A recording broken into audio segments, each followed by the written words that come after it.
Hi there, and welcome back to Goonies World. I am Johnny Farrow, also known as Sean, and with me, as always, is the lovely Meanie, also known as Ryan.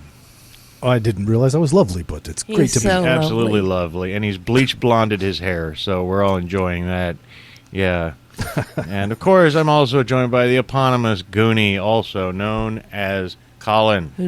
Hi there. He's also lovely. And, of course, we have the oh-so-cool... He's not so lovely. What? And we do have the also-cool Lunicorn, also known as Lynn.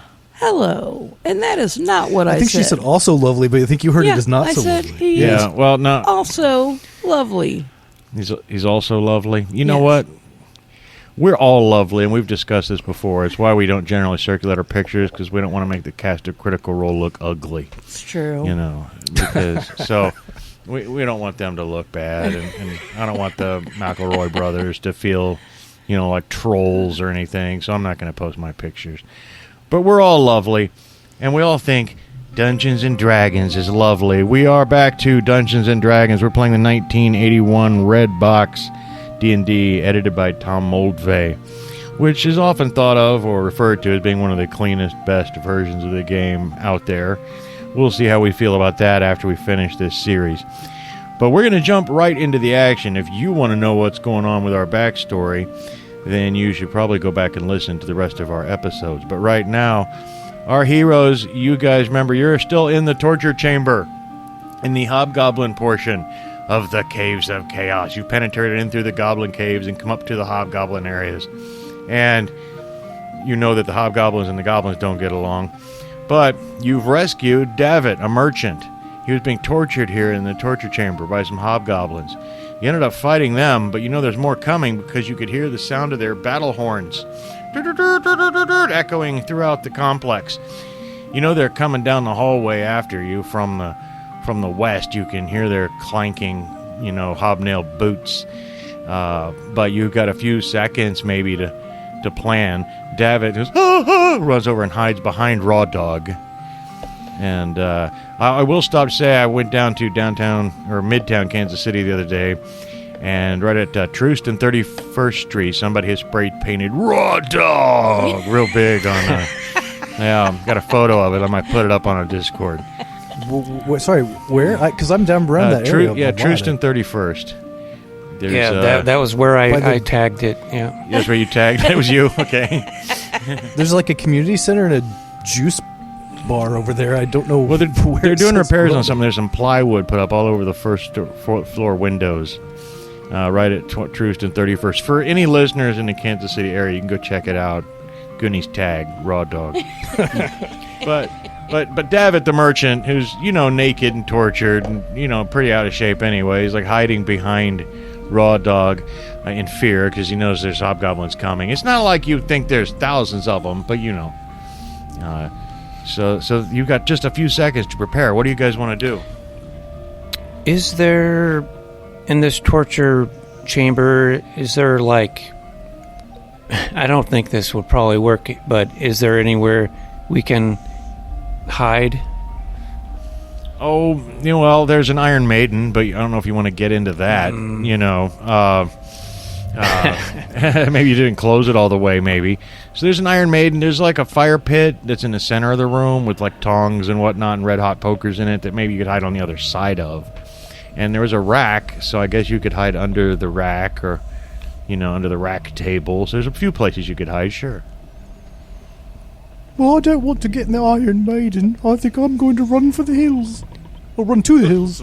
Or whatever that song's called. Run to the hills. Run for Yes, I'm glad you your got Of course I did. life.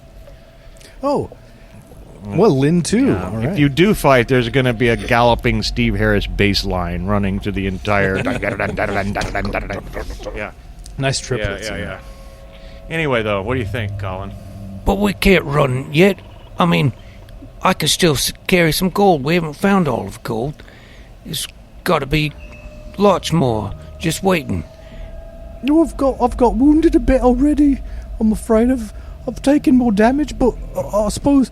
Well, I'm gonna go... and I'm small, right? So I'm gonna, try to find somewhere I can squeeze in and like to maybe take pot shots.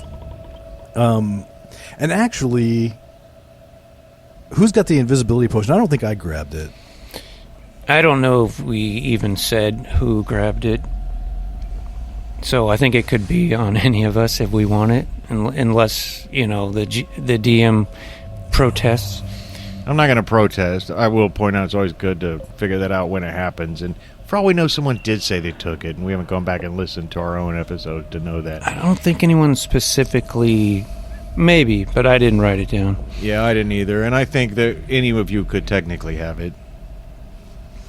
Well, in that case, I'm going to petition that I have it and that I can scamper up into some, like, corner of the room and be invisible and hopefully go unnoticed for a bit. Yeah, and I will point out, like a lot of versions of D&D, once you attack with that invisibility spell, you'll become visible, but it will certainly keep you... becoming visible does not necessarily, mean they know exactly that what is absolutely true, was especially if you're in know, Yeah, all right. hiding. Right. Well, do you want to open up that invisibility potion and gulp it down?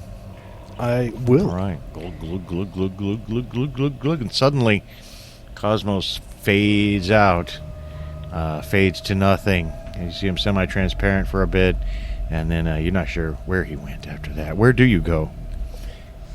Well, you described, under the racks and obviously the Iron Maiden. Are there any, like shelves or any kind of or on top of maybe of the Iron Maiden? I think on top of the Iron Maiden is maybe kind of what you're looking for. You can scamper up there. Yeah. It's a little bit cobwebby, a little bit, not a lot of light from the fire is reaching up there. It's in a darkened corner. So I think that's a pretty good spot. Yeah, I think that is precisely the kind of thing he's looking for. I am going to push Davit into the Iron Maiden. Woo! And I'm not going to close it all the way, but I'm going to close it pretty close to What are you doing? all the way. Wait. Oh. Shh. If you want to live, you be quiet in there. Oh, but I can't move but 2 inches. Ow! Oh. I guess it's better than getting poked or bashed with a mace. Okay, I'll be quiet. Shh. Oh. Okay, what do you do then? Well, You gonna wait for the onslaught? yeah, unless the elf thinks about fleeing, well, I'm going to stand my guard. How dare Emeleth, you. what are you doing?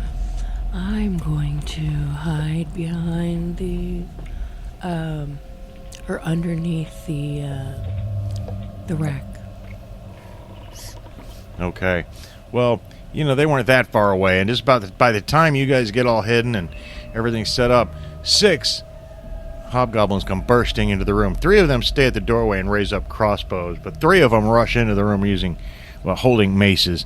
They're all growling and muttering threats and whatnot. But all they see when they rush in is Raw Dog standing there in the middle of the room by himself. Presumably, you got your 2-handed sword out. And, Bring it on!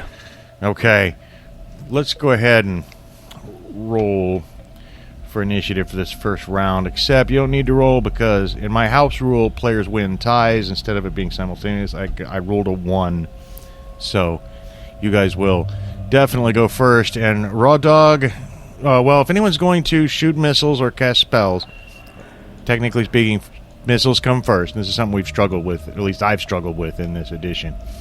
Missile fire happens first in the round. Does anyone want to do missile fire? Cosmo probably will eventually, but not yet. Okay. And Maybe next. how about you, Emeleth?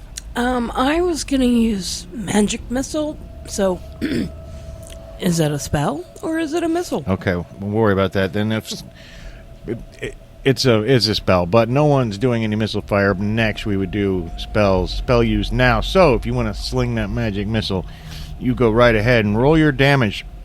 Again, there are 3 with crossbows in the doorway, and there are 3 who are running to engage Raw Dog in melee. Which group do you shoot at? The group that's running towards Raw Dog. Okay, so you fire your magic missile into one of them. 6. Hey, guess what? Immediately, boom! That magic missile hits that one right in the bridge of the nose, snaps his head back, sizzles a bit, and he falls to the ground dead. I mean, one of the good things about where you guys are at right now is a lot of the monsters you meet are going to have very few hit points. Not that you shouldn't be scared, because they can be dangerous in numbers, and it's not like you have a ton of hit points. But you knock one of them out, boom, right off the bat. Now Raw Dog's only faced by 2 in melee, so nice work. And now we're in melee. The 2 that have rushed in to fight you with maces, Raw Dog, what do you do? I'll take a big old swing with my two-handed sword. Yeah, and their armor class, by the way, is 6. So to hit them in melee, you'll need a 12 or greater with your sword. All right. I rolled an 18. 18 is going to hit. No House of Whiffs for us today, at least not yet. And so you may go ahead and roll that big old damage. We are using... Aficionados of the system will know that variable damage was an option. Rules as written, everything does a d6, but there's a variable damage weapons table, which we're using. Ooh, that'll be 10 damage.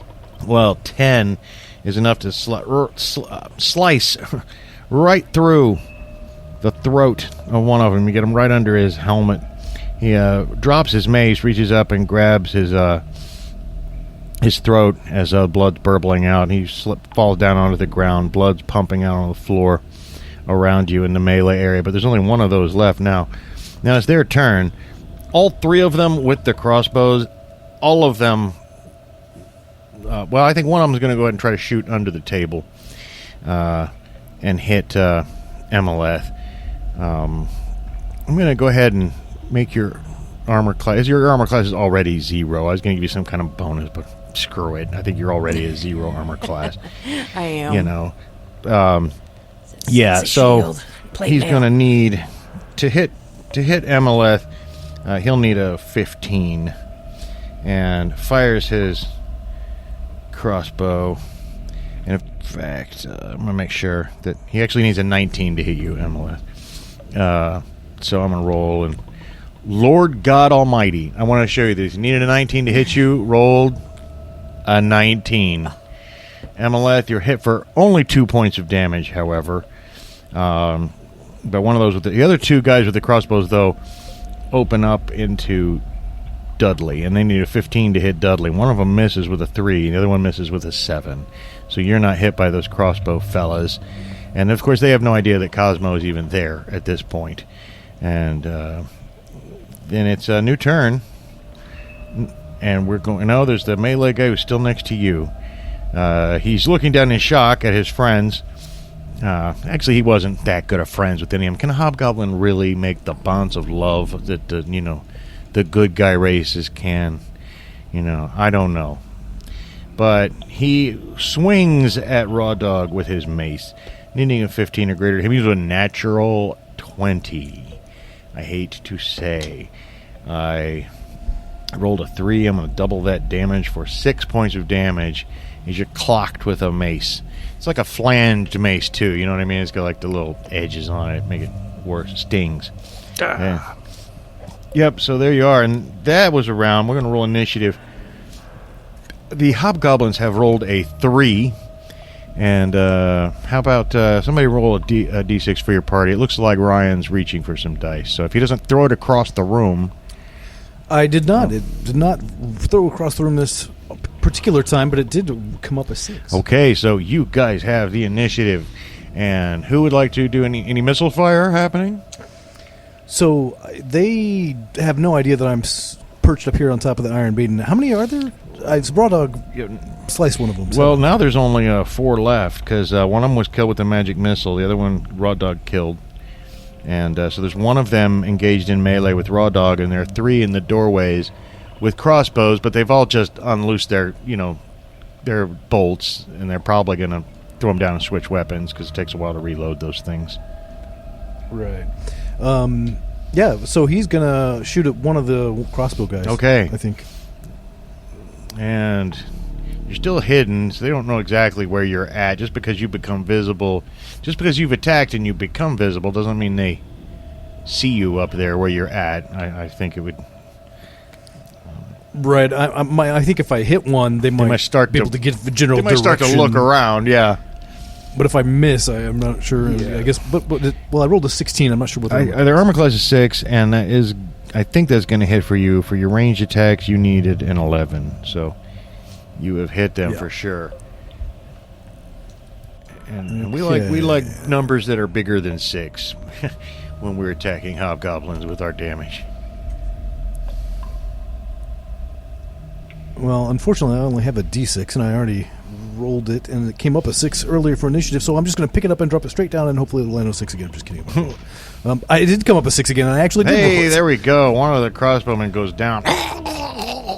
Well, and so there we go. How about any other missile fire? Yes, I will be using my bow this round. Okay, firing out from underneath the table, presumably at a bit of an angle. Bow's a little tilted to the side. You're holding it sideways, holding the bow sideways. You're gangster. That's right. Fire it. Are you shooting at the one who's fighting Raw Dog and Melee, or one of the other two in the doorway with their crossbows? I'm going to shoot the one that's with Raw Dog and Melee. Okay, don't roll a 1.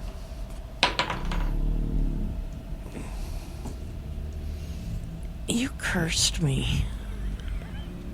Are you serious? All right. I'm so... No. I'm Well, so right. serious. Yeah. This is a critical miss, and this is a long-standing house rule. I don't think it's, rules as written, but I've always done this in old D&D. Some people say, oh, your bowstring breaks, but no, you hit Raw Dog is what you do, because you fired into melee, and you hit Raw Dog. You elven bitch. Yeah. So go ahead and roll damage, and now this is one of those times when you really want to roll low for your damage. And are you using one of those special magical arrows you found? Be honest, or the +1 arrows? I was planning on it. Yeah, you probably were, yeah. Oh, I love a little friendly fire. It's comical. In fact, it's so comical you hit him in the ass, because he's standing, his back's to you anyway. Wow. Okay. So you hit Raw Dog in the ass. 3 points of damage. Take 3 points of damage, Raw Dog. Got 5 left. Uh-oh. Okay. All right, well, it's now is melee time, though. It's hammer time. Only we're using a big sword. So you still got that one right in front of you in melee who's taking no damage yet. You're just got shot in the ass. In fact, the hobgoblin can't help but, he's a little scared, but a flicker of a smug, triumphant smile at your expense goes across his Did you like face. that, huh? That make you laugh? Yeah. Well, see how you like this. And I got a 16. That's gonna hit him. Let's see if you can take him down. Okay. Oh, I swear I rolled. Well, do we add strength bonus? Okay, so that's what I thought. So I got a 10 again. Okay, he's out. He's out. Now, there's only 2 of them left. It's their turn, and they absolutely lose their morale. And they drop the crossbows they had and turn and run back out of the room, presumably down the western hallway where they came from. You've got a bit of some breathing room here. All you can hear is David whimpering inside the Iron Maiden. Yeah, my ass. You got my ass. He probably misinterpreted that David, who can't see what's happening. But yeah, she shot me right in the ass, and I'm not happy about it. I didn't need an excuse to dislike you anymore. Oh, my. Yeah, oh my. Not a lot you can say about that. True. Yeah. Now, these hobgoblins don't have anything to speak of. I mean, in terms of gear. If somebody wanted to pick up a mace or whatever. Altogether, between the dead ones, they've got 17 silver pieces between 2 of them. You guys are carrying giant sacks. I don't know how much you care about, little bits of silver, and it takes a while to, of course. But and there's a horn. One of them dropped a horn. If anyone wants that horn, it doesn't have any keys or anything on it. It's just a bugle essentially. Take it. Take it all. Made from an old ram's horn. That type of horn. Yeah, I'm gonna learn how to play the horn. Okay.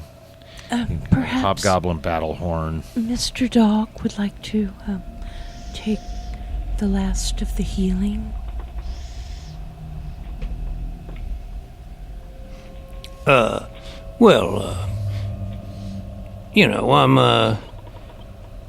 fine, but since you suggested it, yeah.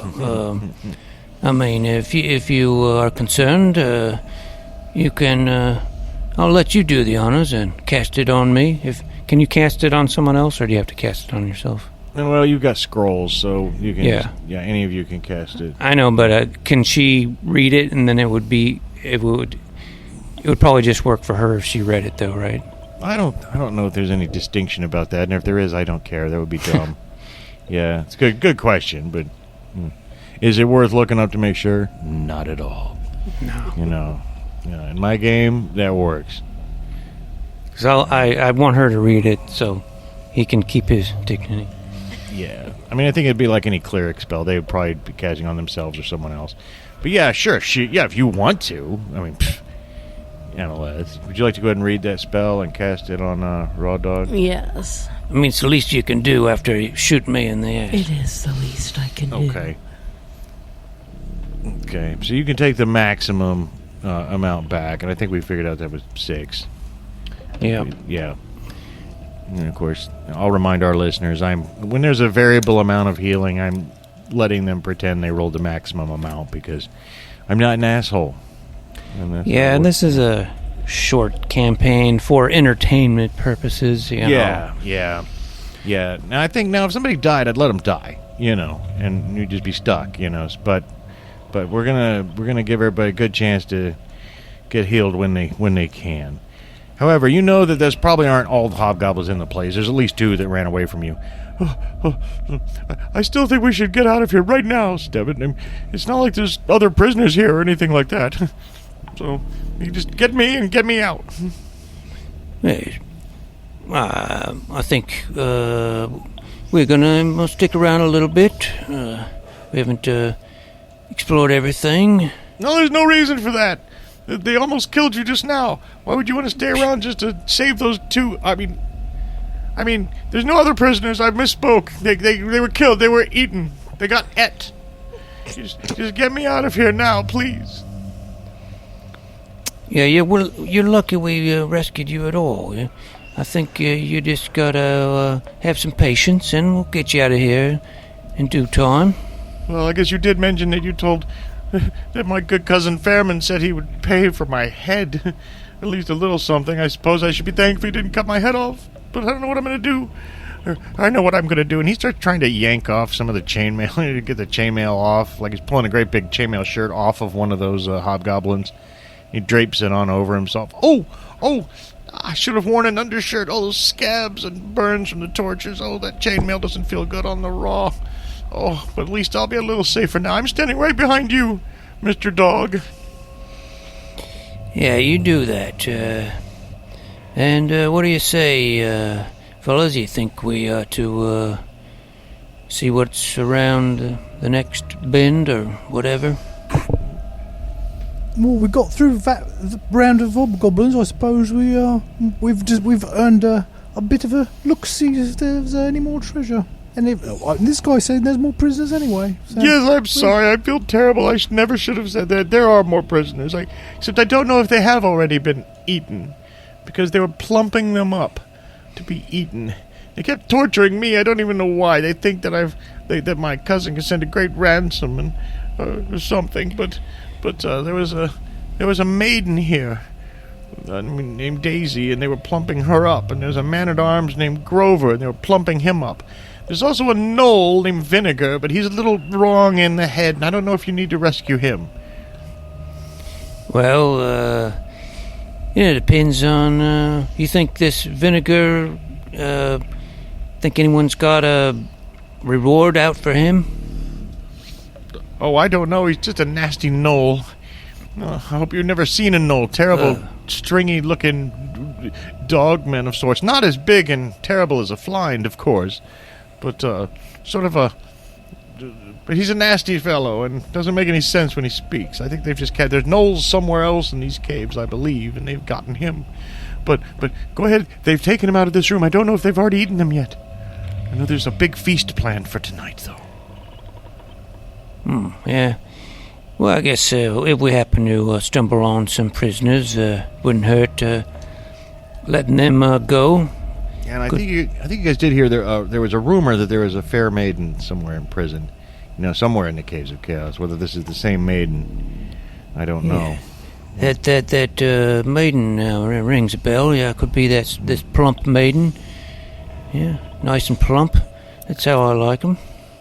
Well, I know, like I say, they're having a big feast tonight. They haven't taken me around. I haven't had a tour of the place. I don't know how to get to where they're having the feast or where the prisoners might be. I've heard talk they're going to go against the goblins in the morning and wipe them out of their level and take over. These monsters, they never get along.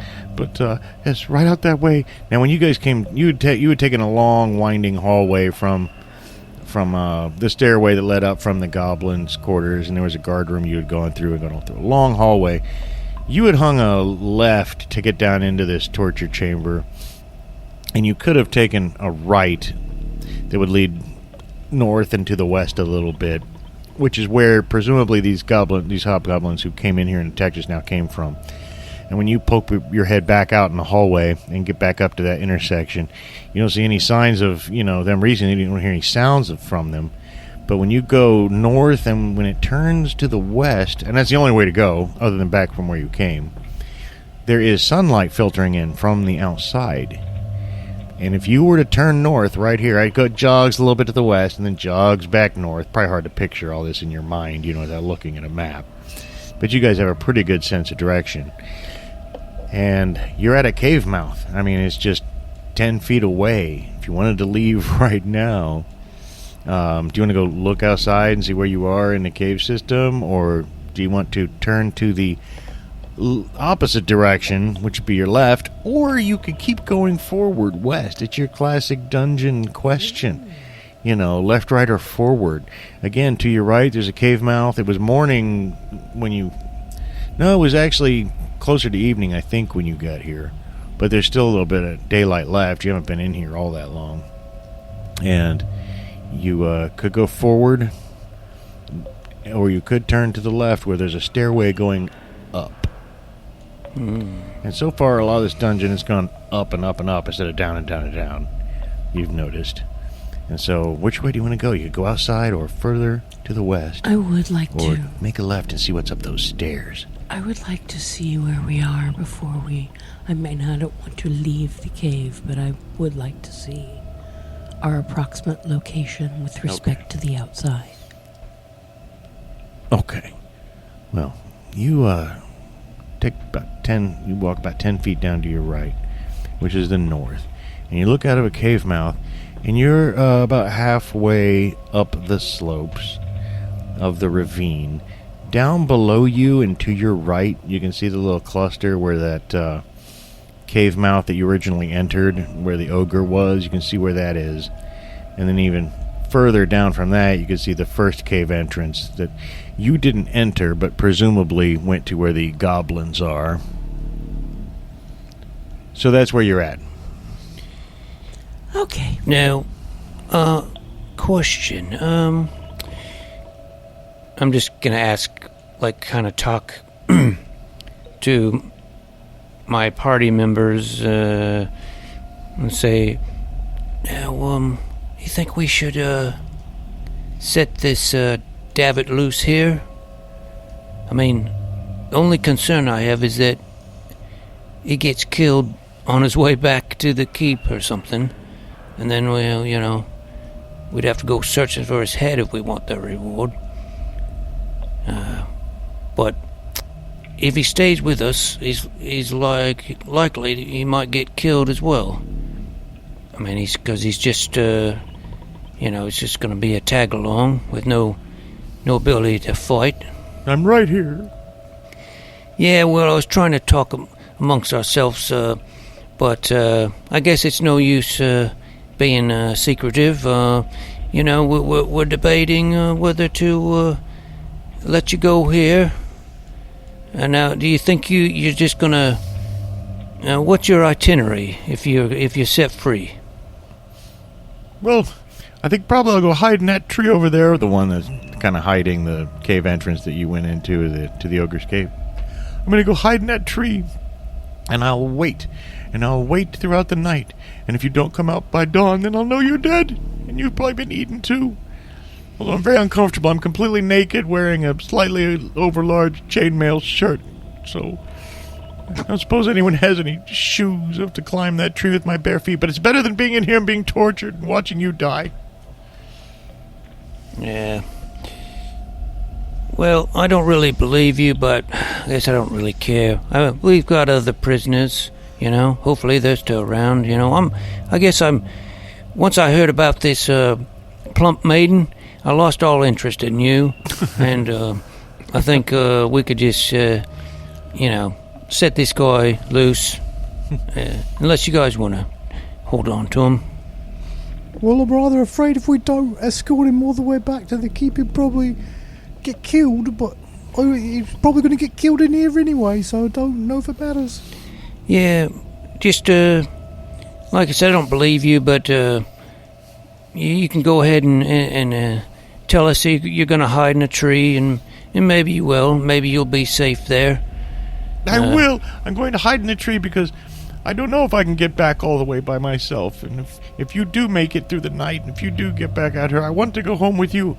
However, if I do die on the way back, I'd rather die under the sun or the stars than under the ground. Yeah, all right. Yeah, well, if you do die, maybe we'll find your head and it'll be all right. Yeah. Just don't get killed in the head. We got to make sure you're recognizable. I'll try not to get killed in the head. Yes. Yes, I'll try not to. And once he's outside, he goes, "You try not to get killed in the ass," he says as he's running down the hill towards the tree. Yeah. He knows you too well already. Well, now that David's safe for the moment, because you get the feeling, down in that ravine that all these different caves of chaos open out onto. And you can see across the ravine, there are all those ones that are on the right that you chose not to go to. You get the feeling there's not a lot of action out there during the daytime. A lot of these types of monsters are sensitive to light. They don't burn them up or anything. They don't like it. Mm-hmm. So he'll at least be okay there for a while. And if he can stay quiet, you see him climbing the tree. If he can stay quiet and, up there, he just might make it through the night. Or we'll just have to wait and see. But so you guys now have the choice before you of, to your left, there's a stairway that's going up, and then there's it kind of curves to the north, but it's a hallway that's more or less ahead of you. So which one of those do you think is more likely to have gold and prisoners down it? Well, I was thinking up. I think, things are leading, get higher and higher, better and better treasure. I guess it is up and to your left, quite literally, which has seemed to be your plan so far. You've been steadily going up and to the left ever since you started this dungeon. Yeah, that's just my take, where Raw Dog would want to go, but I don't really care. Okay. So it seems like up and to the left is the consensus. And you turn to your left, and again, there's a set of stairs that go up this corridor. At the top of the corridor, you're moving south now. At the top of the corridor, branches off to left and right, east and west. However, it becomes very clear that off to the east, it's just a natural dead end. That maybe they're doing some tunneling in that direction and just stopped. So there's really only one way to go. And you can also see the glow of firelight from that direction moving off to the west. And You hear some grumbling and it sounds like somebody's moving like a large piece of furniture from that direction. Who wants to... I guess you probably are going to head down there and see what's up, but do you do so in any special way? What do you guys do? Just generally quiet-like, I guess. I would at least creep forward. Yeah. Well, I assume everybody will try to be nice and Very, very quietly. Yeah. Like we're hunting wabbits. Oh, you're going to move in hunting wabbits phase. Well, luckily elves have a 32% chance per level to hunt wabbits. So, no, I'm joking. Moving as quietly as anyone can without the ability to quote-unquote move silently like a thief. Another thing about older editions, it kind of bugs me. I want to move silently. Well, you're not a thief. Now, you could always make ability checks, which is a great, very broad rule, that you can use for all kinds of things. Gives the DM a lot of tools. But you'll go as quietly as you can as a group down the hallway. I think like in wilderness situations or outdoors, halflings are like really good at being silent. But very quietly. Of course, hey, there's a sound of big furniture being moved anyway, right, to muffle your noise. So you move down, you get closer and closer to the firelight, and you peek your heads around the, into the room, Scooby-Doo style, I picture, and get a look at what's inside this next room. It's a large room. It's the biggest room you've been in or you've seen so far here in the Caves of Chaos. There's a huge table in there, and what's happening is someone has tilted that table on its side to create like a big, shield between whatever's on the other side of it and the front door, like a barricade. It's not blocking the door, but it's just so someone could hide on the other side. And you can see the tip top of a helmet, a pretty big helmet down there. But there are also 4 female hobgoblins cowering over in one corner. They're struggling, trying to hide under a blanket. And there's 9 little tiny, nasty-looking, roly-poly baby hobgoblins in here. There is a huge fire over at one end, and there are 3 prisoners chained up near the fire. One of them is already, on a spit. It's a heavy-set man, a heavy-set human man. He's not been pushed over the fire yet, but he's tied up there, they can, turn him around, and roast him slowly. So he's not, spiked on a spit. He's, tied to it, right? And then there is indeed a plump maiden. You don't know she's a maiden, but she's plump. And these people have been plumped up, obviously, for a feast. And then there's this wild, staring, nasty-ass, mangy gnome who doesn't even seem to know what's going on. His tongue's hanging out of his mouth, and he's muttering. There's a muttering sound you heard from earlier, and he's like, yeah, Trasnon, what's all feather goody, oh well, ha ha ha. And if you wonder what he said, so does everybody else in the room. And, then you hear someone speaking in Hobgoblin. I don't know if anyone can speak Hobgoblin. Possibly elves can. But the gist of it, whoever's behind the table mutters something, gestures for the females and the babies to come and run behind the table. And once they do, he stands up, and when he stands up, you see he's a huge hobgoblin. I mean, he must be the chief of all the hobgoblins here, because he's immense, and he wears plate mail himself, and he's holding a shield. He's got a helmet. He is a massive sword that he's holding as well, and he looks a lot more powerful and capable than the hobgoblins you've fought so far. And you're just peeking around the corner, like I say, but he knows something's up. He's going to look back over towards the door at some point, and doesn't spot you, though, at this point. You guys can duck back aside and whisper about what you want to do. He seems like the only combatant in there. You don't think that the female hobgoblins probably won't fight unless you threaten the 9 little nasty hobgoblin babies. It looks like maybe they're preparing for something. That guy, he said that that the Knolls, was it? He said that there was going to be an attack or something. Maybe they are trying to prepare for that. And while they're busy barricading that entrance, we could catch them by surprise. Yeah, we could take this big hobgoblin guy. Well, and I do want to clarify, they're not barricading a different entrance. They know This you're... entrance? Yes, and they're not blocking it off. They're just creating a place for... Shield. The shield for the women and children to hide behind, basically. There's no other exits from this room.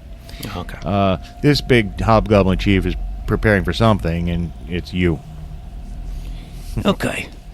So now that I think about it a little bit more, I think I was wrong. I think this guy's so we're not going to catch him by surprise. We're probably going to go wade into our deaths. He's going to slaughter us all, but it might be worth, maybe not. Maybe we'll live. I mean, it's 3 against 1. yeah. Was it? Somebody said it's 3 against 1. And Dungeon Master? yeah. And what do you have to say, little Cosmo? I think he's the boss. I think we got to take him out and rescue these prisoners. Yeah, I mean, And probably free these ladies and their children from his oppressive rule. oppressiveness. I'm going to fight the hobgoblin patriarchy. His hobgoblin patriarchy. I couldn't think of the words. I was going to call him a hobgoblin misogynist, but I don't even know if that's a thing. We got to crush the patriarchy. Hell yeah, we do. Yeah, the elf should be down for that. I love crushing the patriarchy. Well, And I just had one other thing I'd like to say.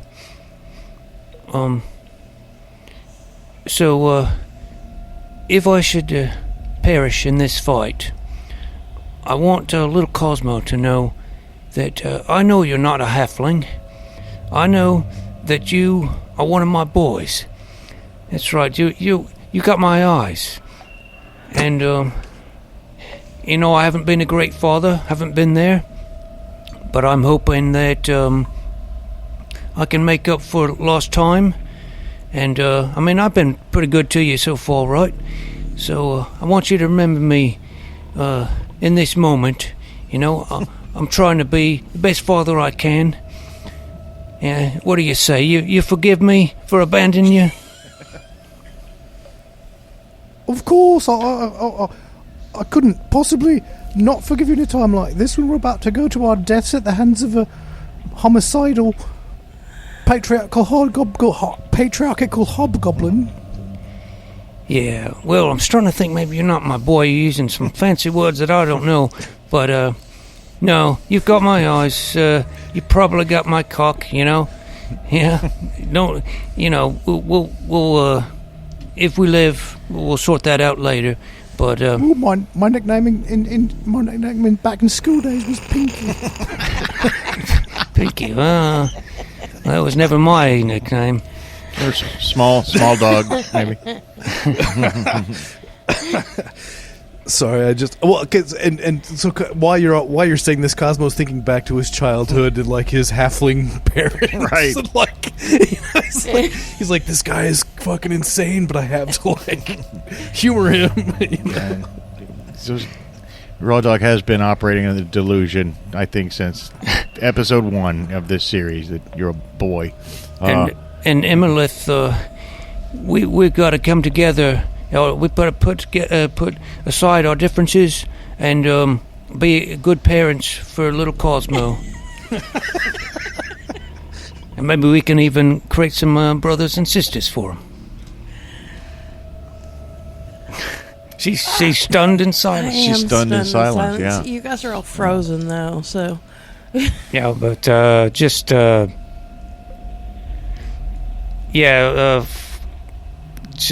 for listeners, we are having some technical difficulties on Lynn's side. Yeah, when we say she's stunned in silence, because she's literally frozen It's true. on the screen. And if she talks a little less than usual, that's probably why. But here we are, though. You're going to have to come together and raise little Cosmo, So, but if you were to fall in love with Raw Dog, you'd have to give up your elven immortality. But thank goodness Gygax created this world and not Tolkien. So maybe you won't have to. Anyway, what do you want to do? You want to go in there and fight this big badass? Yeah, I think we have to. All right. So, who charges in first? I normally would charge in first, but I'm going to preserve the few remaining hit points I have. I got 11, just full disclosure. So I'm not like real low, but I think if we're going to roll initiative or whatever, I would probably do the missile first. Okay. Well, you guys, I guess you can come around the corner then. And when you do, the Hobgoblin Chief looks up and raises his sword in the air, and we will roll initiative. And I've got a 2 for him. Why don't you roll for us, Colin, see what you guys get. 4. And you have the initiative, so any of you who want to fire missiles across the room at the big Hobgoblin Chief may now do so. Fire a missile. All right, I will let loose my sling. Okay, you will fire your missiles, and I will tell you this guy's armor class is 2. Because he's all armored up. So to hit him at range, for example, Dudley, you will need a 16 or higher to hit him, and Emeleth, you will also need a 16 or higher to hit him. Damn. I got a 17. That's what we need. Let's roll some big damage. Well, using my sling, it's only D4 plus 1. I got a 3. Okay, well, 3 is better than 0. How about you, Emeleth? I unfortunately missed altogether. Oh no, how's it with Cosmo? Did you fire a missile? Cosmo did, but Cosmo rolled a 1. Oh no. Well, luckily you weren't firing into melee, so you don't hit any buddies. And with that, not wanting to get, shot at over and over, the Hobgoblin Chief leaps up over the table and rushes over to the doorway where you guys are and attacks the elf first, because there's a great deal of animosity between the goblinoid races and elven kind. And it's die, she-elf! That's because they're so ugly and we're so beautiful. Well, I would Just hope so so. you know. But now he needs a 15 to hit you, Emeleth, and he rolls a 16. Hate to tell you. And he actually rolls really, really, really well and does 11 points of damage with his two-handed sword to you. And that is nasty. He's right up here in front of you guys now. He's already taken damage, and it's your turn to attack. You're pretty much all in melee range. However, Raw Dog or Cosmo, since they're not actually engaged in melee, could potentially back off down the hallway again and shoot at him if they wanted. So if any missile fire is going to happen, it needs to be now. It doesn't sound like there is. Or any spell use. Emeleth is trying to speak. I'm at 0 hit points. Emeleth is 0 hit points. Crumples to the ground in front of you guys. You have gold. Somebody's got to get to her by the end of this round with that spell, or she's in deep trouble. So one of you guys, maybe your action right now should be, if there's not any missile fire, the casting spells on Emeleth might now be a very wise decision. Yeah. What? Somebody go in and I don't mess with spells. Somebody, Cosmo, you read the spell and I'll fight the chief. Okay. Okay. That's a good boy. Well, Cosmo reads the words that are on the scroll, and as he does, the words dissipate, and there's one Cure Light Wounds spell left on that scroll now. Emeleth, if you waited any longer, you'd be dead. But 6 hit points are now remaining to you. You've almost crossed over to the other side there. Luckily, Cosmo took quick action, and you said you... Oh, Mummy, I'm so glad you'll be okay now. Mummy! You saved my life. Son? Well, you guys are one step closer to a happy family.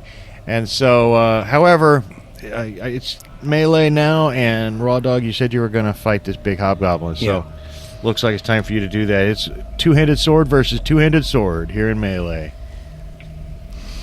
Clash of the Titans. That's right. I got a 16, which hits. Okay, the 16, you hit him, and that's exactly what you need to do is hit him and hit him hard. Just roll damage, and I would love to see you roll big damage on this. All right. Big damage. Come on. Yeah, he's taking 3. 5 damage. Okay.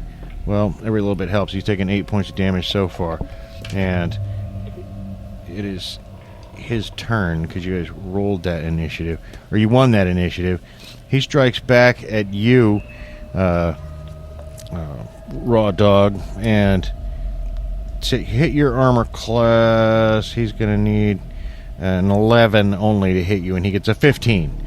And he rolls the damage. Luckily, does not roll as well as he did against Emeleth, but he rolled a 7, which is not good. Yeah. And now we'll roll initiative again, and why don't we have Cosmo roll it this time? He has got a 4, Hobgoblin. Wait, we are not rolling initiative every round, and aficionados of the game will know that we've been doing that wrong. I think I rolled initiative every round for a couple times now. You just roll it once, and it goes back and forth until the situation is... but that's okay. So, it's your turn. Anyone who's firing missiles from the doorway? Anyone? No? Doesn't sound like it? How about any spell use? No? Okay, it's melee time. And since you're already right there, Raw Dog, we'll have you roll first. Okay. Again, his armor class is 2, and you need that, Fuck. And it sounds like you miss. Yes, I do. Okay, and, Emeleth, are you going to attack in melee? I have been assuming that we can only use spells once per day. The spells you know, yeah. If you've already used one today, you can't use it again. Okay. Yeah. If it's off a scroll and you have it, you can read Just it. wanted to verify. And plus, the Right. time for spell use has passed. We're in melee. And here comes that dice.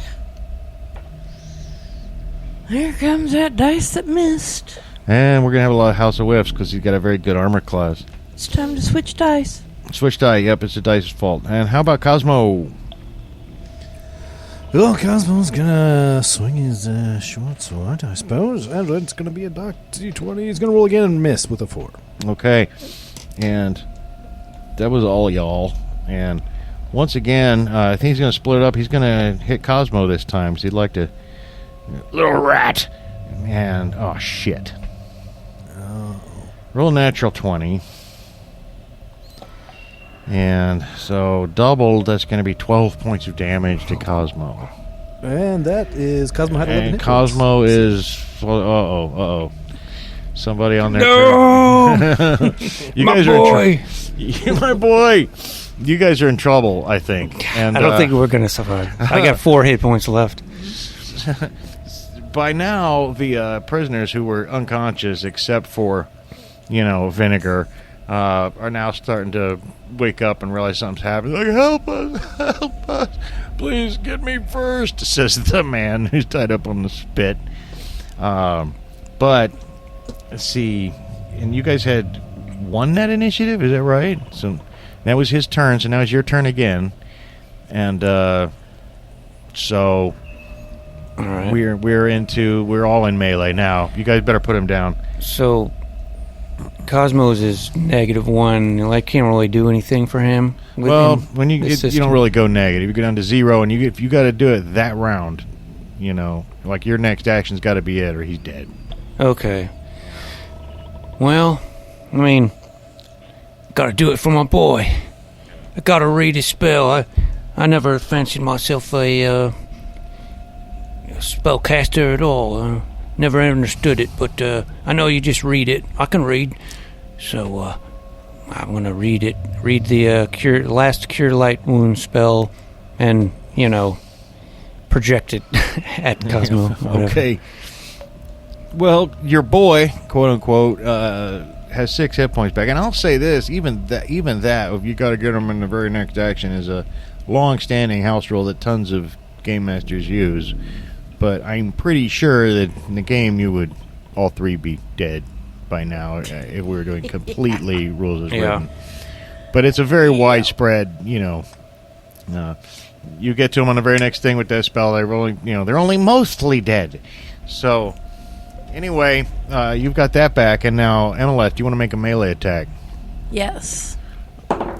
Okay, you better. And I hope you hit him. Oh, the metal dice gets it done with a nice, sexy 19. Good. That'll do it. And so roll some big damage. You guys have done 8 points of damage to him in total. 6.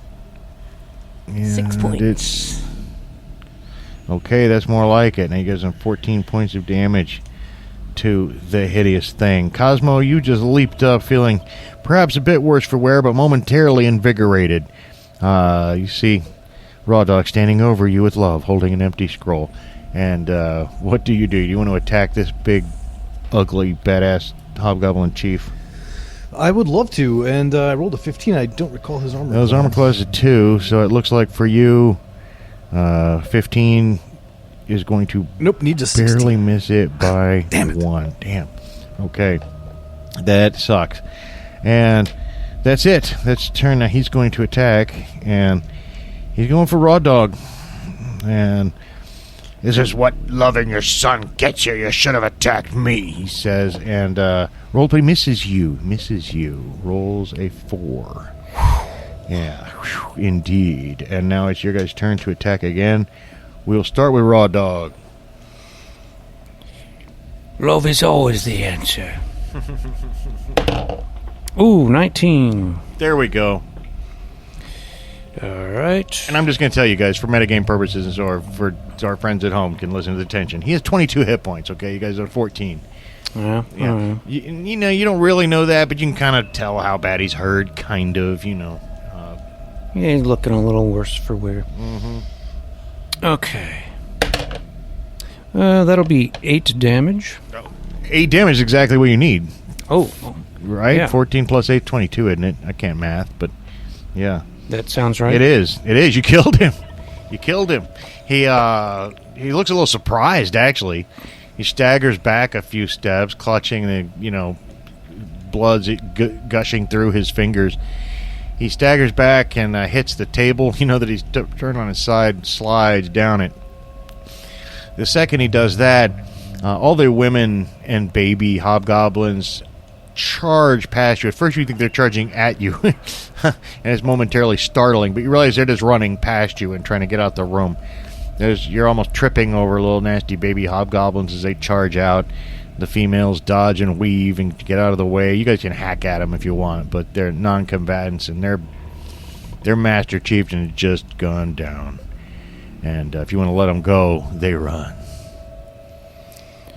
Yeah, I don't have any desire to cut them down. Yeah, you can hear them clattering down the stairs, and they're probably spreading the news, too. If there are any more hobgoblins in this complex, and there probably are a few, with any luck, they're getting the hell out of Dodge now that they know that Big Nasty has gone down. His name wasn't Big Nasty, but it is now.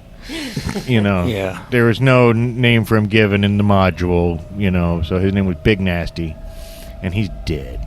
And then you look over and you see the faces, the thankful and relieved faces of the prisoners, and the Knoll looks at you, and he says, "Meters about pussyfoot sassafras, honey bear brain, Gumpton jelly mellow." And Yeah, that's, sure. That sounds lovely. I think I ran into this guy on the bus once.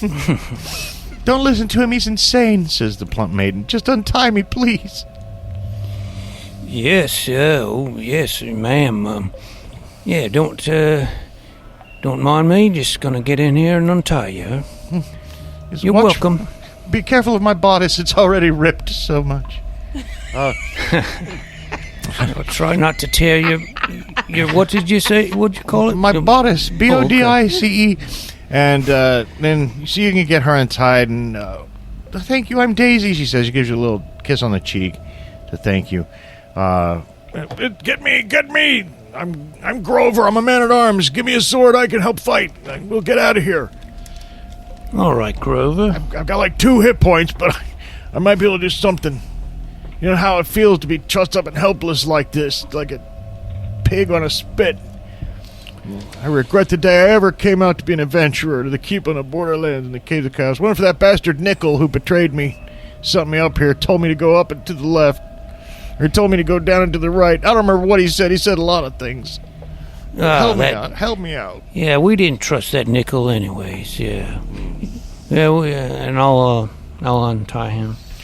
Well, you do. You untie him. And you're gratified to learn after the next few minutes, after you look around this room, there's nothing particularly, interesting or valuable in here. But when you go back down the stairs in that one direction you didn't take earlier, you do find a storeroom. You can also tell from like footprints and stuff like that there were a few hobgoblins and a bunch that ran out of here. And in fact, if you even were to look outside that entrance, that cave entrance, that's where they ran out. Mm-hmm. They ran out of the caves entirely. And they were actually running down and across the ravine towards the caves that would have been on the right when you first entered. So they're not running away entirely. They must have some allies or friends over there that they're going to go take refuge with. But you got the place to yourself. And you do find what must be down that lower level. You find a storeroom it's just got, mundane goods, barrels of flour, or bags of flour, and barrels of meal, and some ale, and things like that. But you do find what must be the Hobgoblin Chief's personal quarters and bedroom. And in there you find a huge chest. It's made of iron. It's a great big iron box. And when you pry it open, in there you find 200 gold pieces. And 100... Yeah, and you're counting real fast. And, yeah.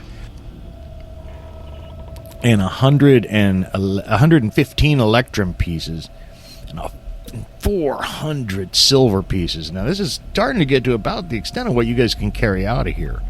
Yeah.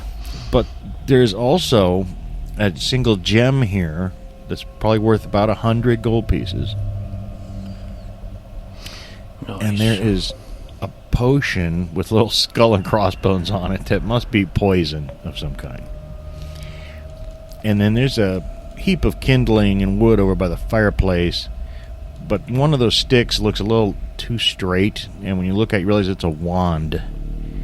And you're not quite sure what that wand does. So you can wave it at somebody in the future and see. Yep. See what it is and how many charges is left in it. But there's also other furniture and junk and things like that here. Some mangy animal skins. And that's about it. So I think, like I said, you can carry 1,600 gold pieces worth of stuff, and I think you've gotten to about your limit. I'm not sure. Yeah, we can have the prisoners hold on to some of this stuff if they're able. But I don't think even I can carry any more. Well, those prisoners, you realize, and I didn't say this earlier, but you probably would have wanted to loot the chief's body, but they've already gotten a hold of his purse, and they've got a little something for themselves, for their trouble. It's nothing like what you guys have got. The only other room that you saw on the way here was there is an armory, and inside of there, you probably want to know, because Grover runs right in and gets into a chainmail shirt that's in there. But there is a full suit of man-sized plate mail in there. And, okay. Which you might want to think about trying on, Raw Dog.